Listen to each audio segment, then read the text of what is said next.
girl Michelle with the Unapologetically Michelle Show. So guess what? We are hitting our new season here in November. I know we normally start our new season in January, but this year things are going a little bit different based off of what, the CEO of my business has said, God himself, we need to start in November.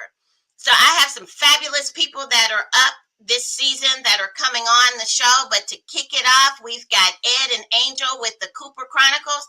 And I'm going to tell you, I met them at a red carpet event. And have you ever had that experience where you meet somebody and you automatically click? No question about it. It's just something about them that clicks with you, and then you just start talking like you've been knowing each other forever. That's kind of what happened with us. And it wasn't just me. It happened with both of them. And so it was a great opportunity. So guess what? I'm going to stop talking and I'm going to let them introduce themselves. So Ed and Angel, why don't you introduce yourselves to our listening and viewing audience? Hello, everyone. For those who Hi. may not know, hi, I am Ed. I'm Angel. And we're the Coopers. Listen, I like the intro that you did about family because, we're going to see who made the potato salad and everything else after, Right. So how did you guys come up with the Cooper Chronicles? I'm interested. Oh, well, let me explain this. Okay, so how we formed the Cooper Chronicles is this. Yeah. People were always asking us, hey, what is it like being married, or anything about marriage they wanted to find out, what was going on. So we originally started, we was on a cruise. And we was talking about, like I told her I was going to jump in and save her if the ship went down, all this good stuff. So then we decided to go into, we started talking about, we're going to come on relationships. Then we're going to come online and we're going to speak to people. It's supposed to be one day. Right. But one day. And from that, they were like, okay, so tell us what makes it work. And we started just talking. And as we were talking, we were like, we're going to chronicle this. And then we were like the Cooper Chronicles. It just kind of flowed. Yeah. And it went, now we are into year 6. 6 years. Just talking about, the pressures, the trials, the triumphs, right, of relationships and raising a family. And so that's where it came up. That's how it came about. Our name, the Cooper Chronicles, just kind of sharing. Because I'm like very quiet and private, but I am too. Wait a minute. What? Wait a minute. Because nowhere in my meeting of the two of you did I come up with quiet. You know what? It's too we're quiet to a point. But listen, we can turn it on when we have to. But sometimes you need that quiet time. Yeah. But we're really reserved. We're laid back. But you can see how we interact. You can see our personalities. Everybody. I guess everybody see how I am. Yeah. I'm the funny one. Yeah. Well, there always has to be a yin to a yang. So there's always got to be that mix. So in order for people to come to you, and I think when I talked to you that first time and I was learning about your podcast and the Cooper Chronicles, and there was one thing that my mother said to me when I asked her right before I got married. I said, what is one thing that you would share with me for me to take into married life? She said, don't ever start anything that you're not willing to continue doing. Wow. Oh my goodness. That's deep and profound. I was like, what do you mean? I know, but that is true. Goodness.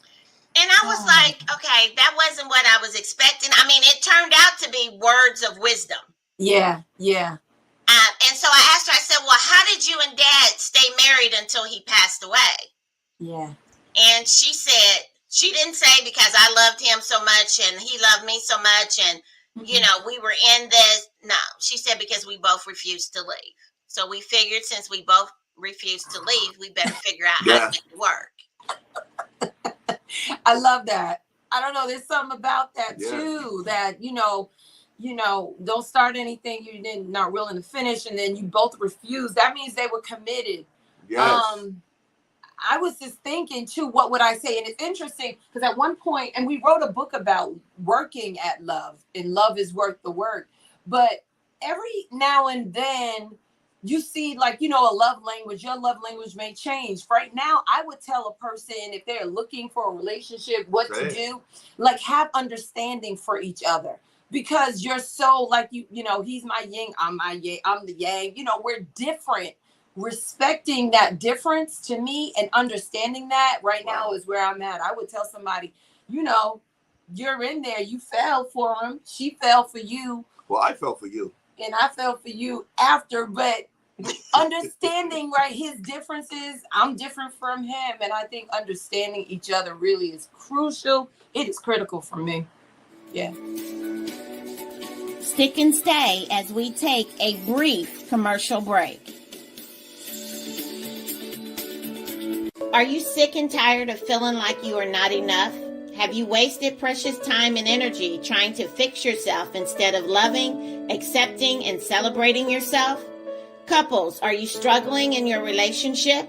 Are you wishing there was a simpler way to achieve your dreams? Live intentionally while preserving your health, happiness, relationships, faith, finances, and environment? Well, wish no more. The Unapologetically Blacknificent Intentional Living Journal for men and women is designed for individuals and couples to work the activities individually or together while learning how to build a fulfilling relationship and life. Couples, this is your opportunity to build a rewarding, loving, and lasting relationship. Order your copy today and spend the next 31 days creating the blueprint to live a life full of love, achievements, and fulfillment at www.bloodsoulpublishing.com. Now back to our conversation.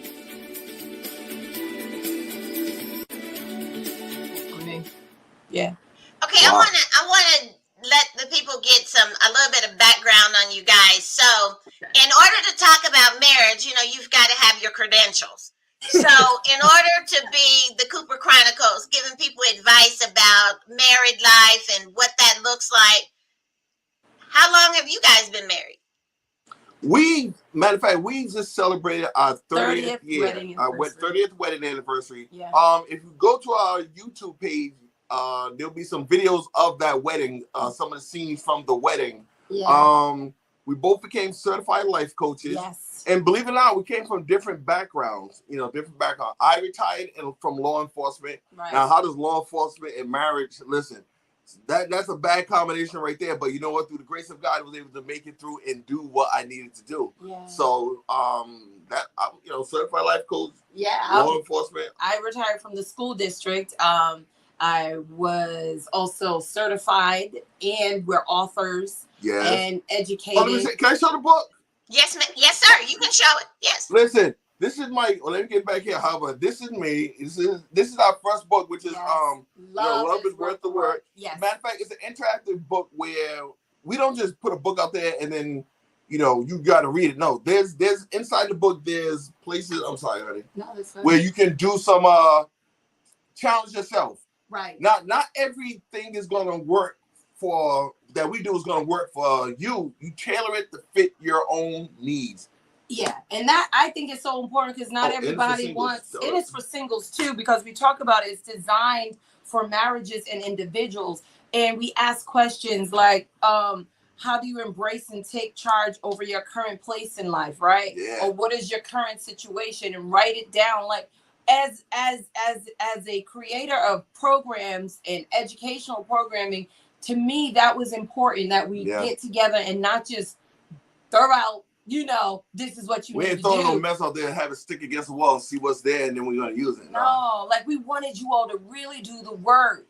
And whatever that looked like for you, then it's necessary for you to do that. You're not in the same place I was in, but we realized we needed to work on some things in our relationship. And so we put together the book, and it's been a blessing. It's been a blessing even for me and to others that have seen me too and read it. Yeah. I mess up, I gotta go back and read page 3 or whatever. Well, see, I can't. You know what? Look, I'm here for it. Whatever works. So, question: as you are stepping into this realm and talking to individuals about marriage and relationships and what that looks like, what sent you along the lines to become certified life coaches? What created the avenue that took you down that road and you ended up becoming life coaches? Yeah. Well, I think what took us down the road is the fact. I'll put it this way. You know, when you're dealing with relationships, you're dealing with speaking with people, you got to realize these are lives and these are history that people have with each other. And you want to say the right thing. You can advise and say the right thing, but ultimately, you know, you want the people who you're speaking to make the decisions for themselves, not you make the decisions. You know, because one of the things I always say, like even when we have seminars and everything, if you've been married for 5 years, do not take advice from somebody who's been married for 2, because they have not gone through what you have gone through. And so when we became certified life coaches, we wanted to just enhance the abilities that we have in order to push it further. Because, you know, it's all about helping people.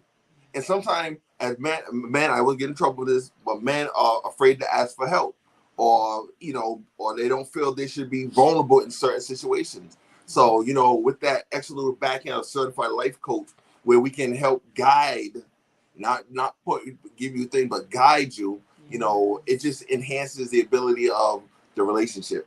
That was very well said. Very well put there, Ed. Very well put. That was good. Well, I wrote it all down on my cheat notes. So. So as you go through being who you are, because I know when we talked, you said you guys had just come back from Italy. Yeah. So what prompted Italy? Of all the other places in the world to go, why Italy? Can I do this? Let me do it. All right, see, when we first got married, right? If you read in the book, it tells the story. I gave her 24 hours to let me know. I said, listen, I want to marry you. I give you 24 hours to let me know. So, you know, long story short, read the book. She said yes, you know, and so our first wedding, what was it? What do you call it? Honeymoon? Yeah, honeymoon. We took a walk along the boardwalk in Atlantic City. You know, it was young. I was in early 20s. So we took a walk along the boardwalk. And so I figured we need to walk a little further this year. You want to add to that? Well, we did. We did a lot of walking, but it was one of the things we wanted to celebrate that moment. Yes, a milestone. And we were just talking about where we want to go, where do we want to go. And, you know, God had blessed us to be able to ask, you know, even question what we want to do and not limit to where we can go. And we wanted to not just kind of, we wanted to take it out of the box. Right.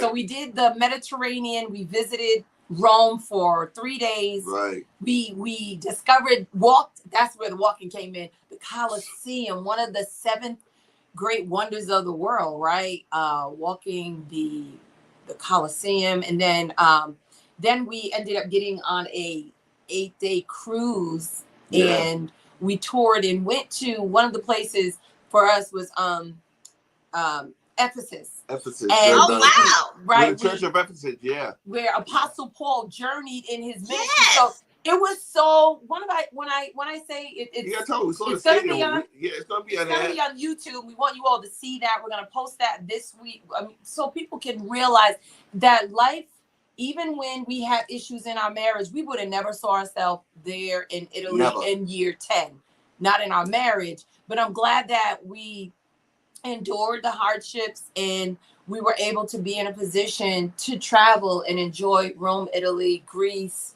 Turkey, Istanbul. It was just beautiful. And the food was good. Yeah, we love to eat. I had 2 oxtails. One thing that I can say about us is that we do like good food. Oh yeah, we do. We like good food.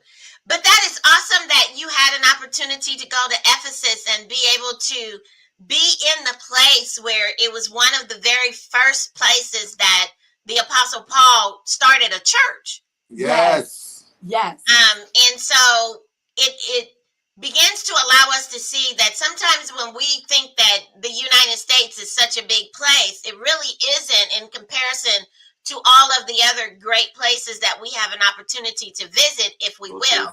So 30 years. That is 3 decades of life. Yes. that you two have witnessed each other walk through? Yeah. Looking at where you are today, opposed to where you were, let's say, year 3. Someone who is in that year 3, probably experiencing some of the things that you guys experienced. Yeah. What advice or what words of wisdom can you offer them to help them realize that it's just a moment in time and you can get past this if you do the work? Yeah, you can say it. The first thing I thought of was this too shall pass. When you're in the heat of the struggle, you really don't see nothing but the struggle. You're not, at a place to even see past your pain. And Right. for us, we had God, and we began to trust Him in that pain. We, if I didn't want to pray, maybe it was Ed that wanted to pray, right? And knowing that you give yourself that opportunity, you'll begin to evolve. You'll really see things. I reflect, like when I mentioned year 10, we may have been at 2 children then, and we were struggling. I was working and I was going to school. He was working probably in another academy, about to go into the, sheriff's department. And Yeah. maybe my son was at school and I'm bringing him, and all I can see is what was in front of me. I didn't see 30 years. I didn't begin to imagine 30 years. Are you kidding me? But when I really started to ask God for help in that moment, I was able to calm my nerves and trust that one day it's not going to remain the same, and we're going to be okay. And so give yourself that grace to see yourself evolve from that young woman into the woman that you'll become, right? Yes. And I think one thing you should mention also, like thinking back, reflecting, if you're having issues or if you're having concerns with each other, we came up with, did at a seminar where you got to create a safe place in your home. A safe place meaning it could be a room, a room somewhere where both you can sit down there and you attack the issue and not the individual. Wow. You attack the issue and not the individual. If it gets heated, if your conversation get a little heated, if one has to get up and walk away, hey, listen, I'm going out here. I got to get a breather, but I'm coming back in for round 2 or whatever you want to call it. But you come back and keep people out of your business. Don't put your stuff on Facebook. Right. There was no Facebook when we was around. And even now, don't. I'm not going to tell everybody I'm mad at my husband. I'm going to take that to prayer. And I think a lot of people, should. I don't believe we pray enough for our spouses. I know I didn't at one point. I learned, let me not bring this to even my sisters right now or my mama. I need to bring it to Jesus, because once I forgive them, they still would be mad. Yeah. And so we learned that, and we would, if we needed help, we ended up, realizing certain things we needed to go to therapy with him being in law enforcement and me being at home and in ministry. We still needed assistance, but we didn't go and, like I said, telling everybody, because it's really, really between you two, right? And God helping you through that. Yeah. So I don't know. Yeah. No, that's good. I cut you off. That was really good. I want to go back to something that you guys said, because I think that it's important. Number one, not bringing everyone into your relationship. Yeah. Making sure that you talk to each other, not at each other or about each other. And then the other thing, having that safe space to be able to come and to attack the issue and not each other. I think so many times we forget. The Word of God says that we fight not against flesh and blood, but against principalities and powers. Right. So I think sometimes we forget that an individual may be the representation of the issue, but they were not the creator of the issue. So you need to attack the issue, right, and learn how to love beyond it. Yeah. That is so true. What is one of the things that you, Ed, I'm going to talk to you. What is one of the things that you learned about Angel that helped you better understand how to love her? She's honest. She's real honest. And listen, if she put up with me, listen, man. But I'll say this.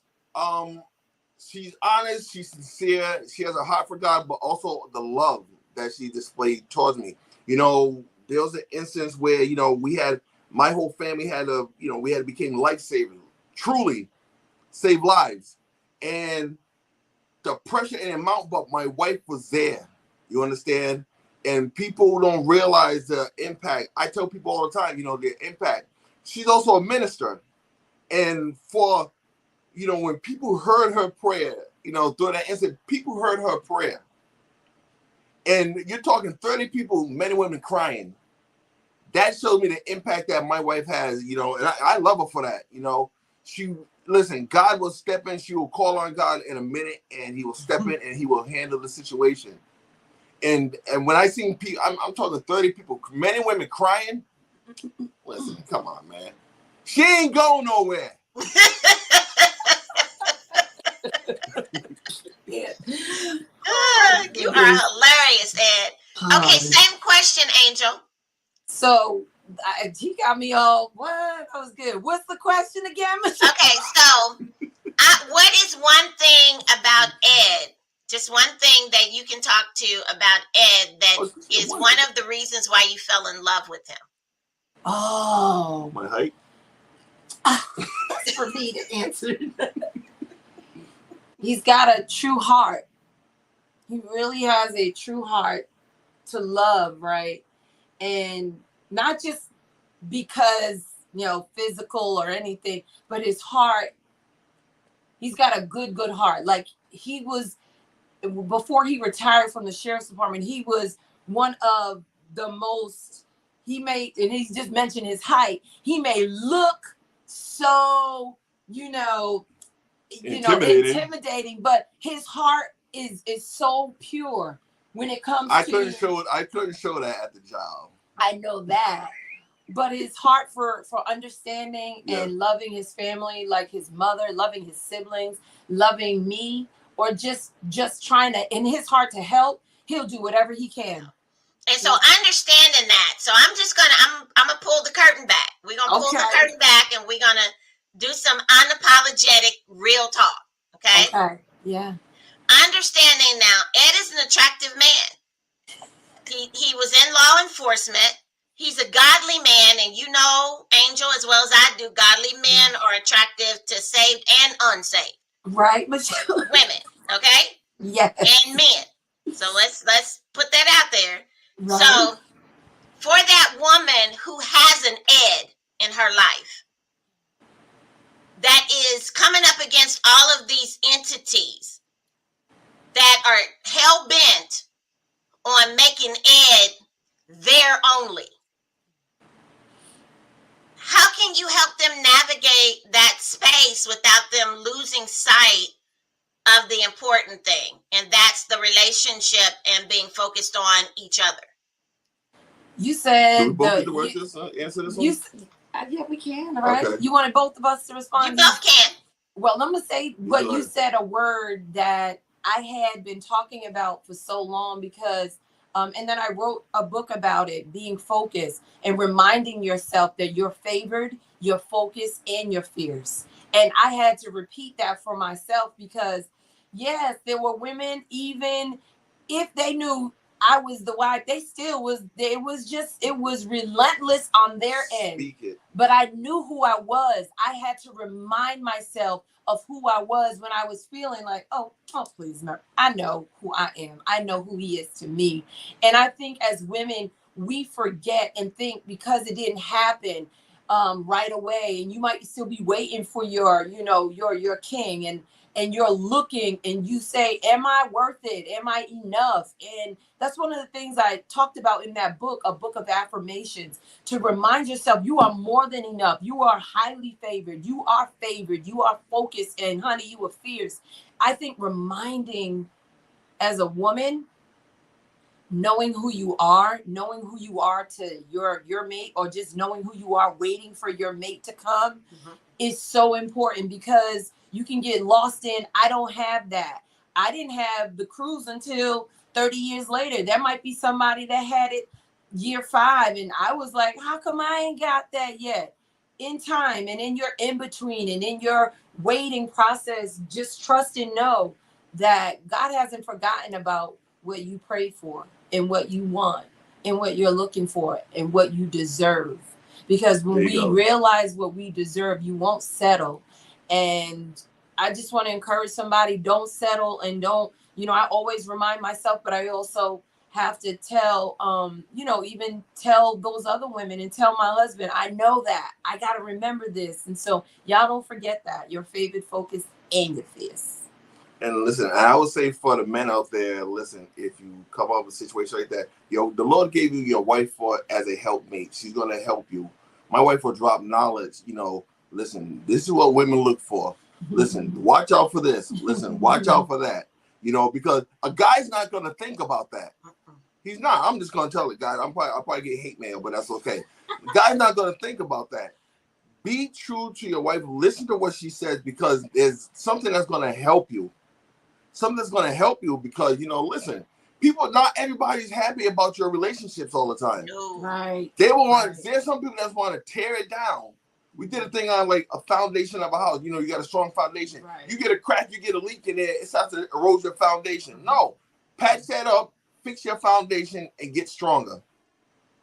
I think that that's so very important and key, because I've seen it happen. I'm a minister as well. So in leadership within the church, I've seen both sides of it. I've seen how, I've seen with my own eyes how women will saddle up to the man of God and totally ignore his mate, because they're wanting that individual for themselves. And it has always bothered me, for lack of a more sexy word, it has bothered me, because in some cases I've seen the man waver and give in because they're making him feel youthful or desired or wanted, or whatever he feels like he's not getting at home, whatever that looks like. The challenge sometimes, and I know as a divorced woman myself, when you are put in the position where his eye is wandering, or he gets caught by somebody else's web, it impacts the woman in a way that makes her question every aspect of who she is. And in that, I know for myself, I had to stop and take stock of Michelle. I had to stop and begin to work on those areas in my life that presented themselves in that moment. That was like, you never dealt with this. Hey, I'm over here. You need to work with this, and began to go through that. I am not a proponent of jumping from one relationship to another. I'm not a proponent of that. I believe that unless you deal with whatever the hurt was and whatever corresponding damage that the hurt did, that trauma, then what you're going to do is it becomes something that you put in a suitcase and you carry into the next relationship. And then whatever that person does that resembles what that person did, you're out. They don't get another chance, because now you are holding them accountable for all of the sins of the previous relationship, because you never healed. So I said all of that to ask this question. When you encounter those individuals that come into a relationship with baggage that has not healed from prior trauma and hurt, how do you help them learn how to trust themselves and then trust their mate? Can I go first? Yeah, you go. I got something. It's important to acknowledge that pain, number one, because if it's trauma there, it needs to be dealt with. And it's like you're going from the muddy one side of the muddy river to the other side, but you're carrying that luggage. So be willing to acknowledge that, number one, and then be willing to unpack what that trauma may have caused to you, to your mate, to your family. Right. And then willing to do the deep work. That's deep work. That's not going to be something that'll be, maybe it'll take longer. Maybe it'll take a month. Maybe it'll take 3 months. Maybe it'll take a year. But when you're willing to understand that you want to get to the other side, you're gonna have to deal with what's in front of you. I think we often want to negate that and bury that and put that to the side and say, I'm just gonna move forward. But as you're moving forward, you're gonna still encounter the same thing. So be willing to unpack, willing to acknowledge, willing to do the deep work. It really helps. Wow, that's good. And it's true. And you have to, I like what my wife said about Angel. She said about doing the deep work. And you have to be open to hear what's going on. You have to be open. That's when that mindset of, okay, I'm gonna listen to what's being said. All right, now I'm analyzing what's being said. All right, now let's see, what can we do to fix this thing and make it right. You want to make it right. Not everything is peaches and cream. I used to tell some people in a relationship, but you want to make it right. You gotta think, what is more important to you? What is more important to you? Is it going out there and, getting a cheap thing, or is the real gem that's right next to you? Why get the invitation if you get the real thing right next to you? Wow. Which has more, which is more value. Because if this gem values herself and other things are worthless, listen, you got to go with what's going to, let's use a car, for example. They say as soon as you drive it off the lot, it's 60% depreciation right off the bat. Exactly. But you can't, you're not going to drive your relationship off the lot. Yeah, you may have had an accident, but you know what? Fix your accident, get your car value back up, and get back in the fight. You have to do that. Yeah. That's really good advice. When you guys are on your show, the Cooper Chronicles, when you are just given the wisdom, because I'm telling you, you guys, it's effortless. It just oozes out of you. Thank you. It's one of those things to where sometimes I think people are afraid to ask you stuff because they think that you've never gone through anything. Right. Because of where you are now. Right. And the happiness that you have in your relationship now shows. So for those individuals that are coming on 10 years of marriage, 15 years of marriage, they've escaped the 5-year, they 5 years. 5 years. Right. They say. You good. Right. If you last 10 years, you're really good. Right. If you get to 20 years, you might as well stay because there ain't nothing else I'm going to be out there for you. But even in that, how is it that your children view your relationship? Oh man, I have a son and 2 daughters. And they are on. They haven't been on the show recently because of their schedules, right. And they're much older. But they have participated in a lot of our shows, and they're very transparent. We actually did a seminar a couple of months ago where we did the introduction, and our daughters took and spoke to the entire audience to share with the parents. A younger generation, because we could be fixing us, we're a little old. I could be long in the tooth, as they say, a little old.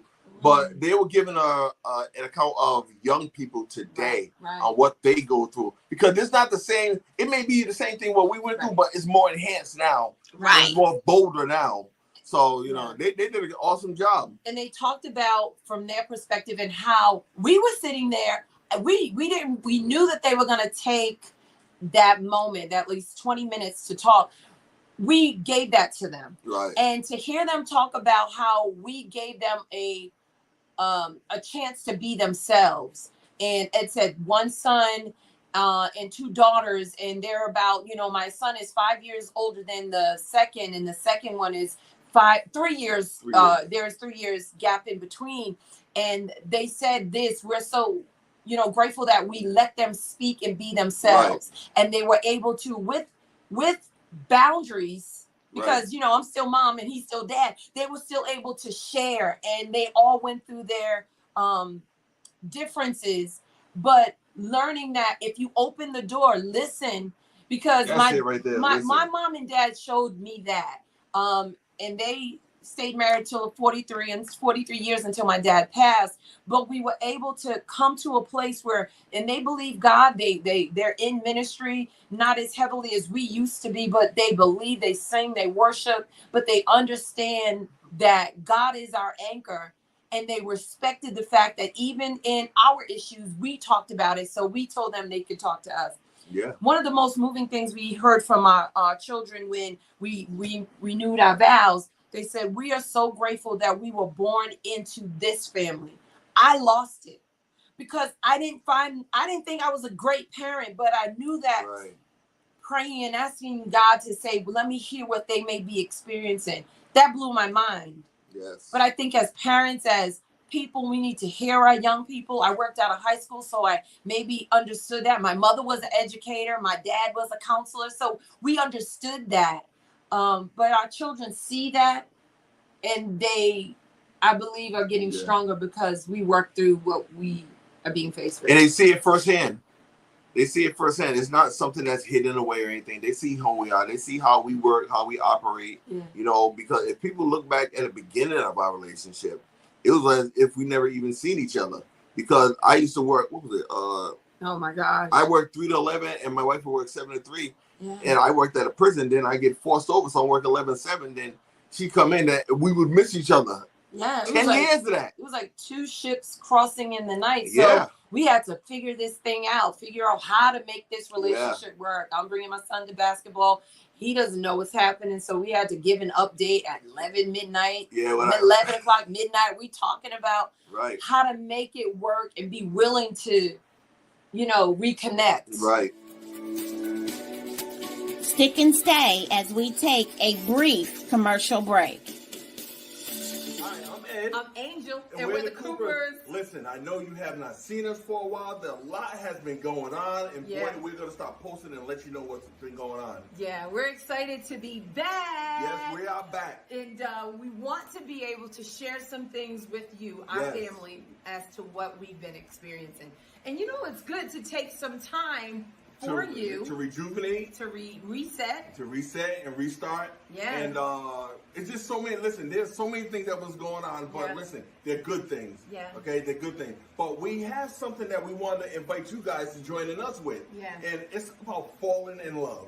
And so now we want to fall back in love. Yeah. Now this is the fall season. Yeah, that's what I was going to say. This is the fall. This is the fall season, so we're going to do some falling with you guys. Yeah. Okay. And so we're going to do this for about 4 weeks straight. Yes. Fall back in love, and this is just like we said, not just for a married couple, but also for singles, for family. Yeah. Listen, even for a community and ministry also. Yeah. We want to just stress that. So listen, let's fall back in love this fall, okay? Yeah, I love that. I think that's such a cool thing that God gave to us, because what we realize is back to that reset, repurposing, revisiting, restoring. Right. You've got to understand what it was that brought you to that place in the first place, right? Well, that is so true. Right? But listen, we talk about that in our book, by the way. We want to encourage you for the next 4 weeks, 4 Thursdays at 7 p.m. Tune in to the Ed and Angel Cooper Chronicles page, and we're going to show you how to fall back in love. And it's either with your marriage, it's with your family, your singleness, or even in ministry. Yeah. Fall back in love. Listen, we have to go, but we will see you guys on Thursdays, 7 p.m. Now back to our conversation.